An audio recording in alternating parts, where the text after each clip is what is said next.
Exercise 7.2 question number है 4. Find the ratio in which the line segment joining the points. आपके पास line segment दिया, उसके points दिए हुए हैं, is divided by this. Ratio निकालना, दैट मीन्स m1 m2 निकालना. तो आपके पास ये लाइन सेगमेंट है जिसमें आपको पॉइंट्स दिए गए हुए हैं -3, 10, 6, -8. ओके, जो यहाँ पे हमारा m1 रेशो m2 है वो फाइंड आउट करना है. ये आपका x1 है, y1, x2, y2. क्लियर. जो आपके पास यहाँ पे -1, 6, ये आपको x और y के पॉइंट्स. तो यहाँ पे मैं लिखूँगी, आपके पास हम लिख सकते हैं लेट -1, 6 डिवाइड्स AB. मतलब हमने इसको A और B नाम दिया. ठीक. AB internally in the ratio. अब हमें नहीं पता, हमने सिंपल उसे m1 रेशो m2 नाम रख लिया.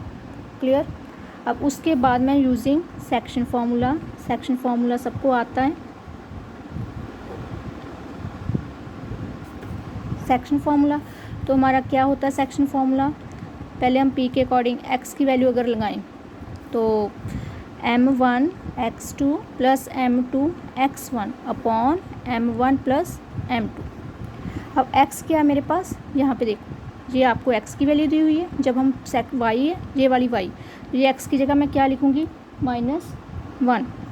Okay, equals to m1. अब m1 मैंने फाइंड आउट करना, ये m1 एज इट में रख रही हूँ, इनटू x2 मेरे पास क्या है 6, तो मैं यहाँ पे 6 प्लस m2 मैंने फाइंड आउट करना, तो m2 as it, into x1 क्या मेरे पास -3. तो हम माइनस वाली टर्म को क्या करते हैं, हमेशा ब्रैकेट में लेते हैं, upon m1 plus m2 as it. अब नीचे क्रॉस मल्टीप्लाई कर दें, m1 प्लस m2 इस साइड आ गया, तो m1 को -1 से किया, -m1 माइनस m2, क्योंकि प्लस माइनस माइनस. 6 को m1 से किया 6m1, माइनस 3 को m2 से किया 3m2. ओके.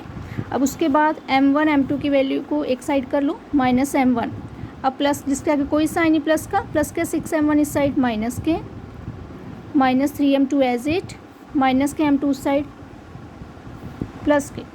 अब minus minus plus, sign minus का ही, 6m1 6 और m1 7m1.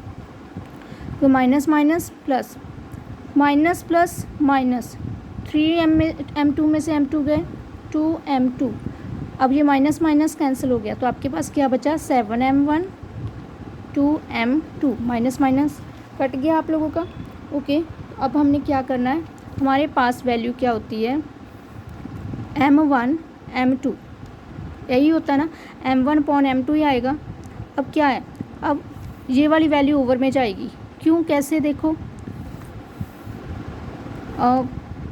m1 equals to 2 upon ये वाला 7 ओवर में आ गया, m2. क्लियर. ये वाला 7. अब ये m2 ये भी अपॉन में इधर आएगा, तो अभी रेशो बनेगी. इसके बाद यहाँ पे m1 के बाद यहाँ पे मैं m1 upon m2 equals to 2/7. अब आप चेक करो, अब ये वाला m2 इस साइड अपॉन में आ गया. ठीक. आपके पास ये वैल्यू, अब मैंने रेशियो बनानी है m1 ratio m2, that means 2:7. अभी आपके पास ये वैल्यू आ गई. ठीक. तो मैंने अभी तो निकाला ही x है, y निकालने की जरूरत नहीं पड़ी क्योंकि हमारे पास रेशियो आ गई. अगर आपने चेक करना, वेरीफाई करना, तो आप y का फॉर्मूला लगा सकते हो, सेक्शन फार्मूला. ओके. तो ये आपका आंसर. अगर बाई चांस आप चेक भी करना चाहते हो, चलो मैं अकॉर्डिंग टू, अगर हम चेक भी करें तो चलो आप ये भी कर लेते हैं, m1 y2 होता है प्लस m2 y1. वैसे आप यहाँ तक भी कर सकते हो, आगे करना है तो कर लो, m1 प्लस m2. आपके पास पॉइंट क्या था मेरे पास, यहाँ पे ये की आप वैल्यू 6, तो ये y की वैल्यू है.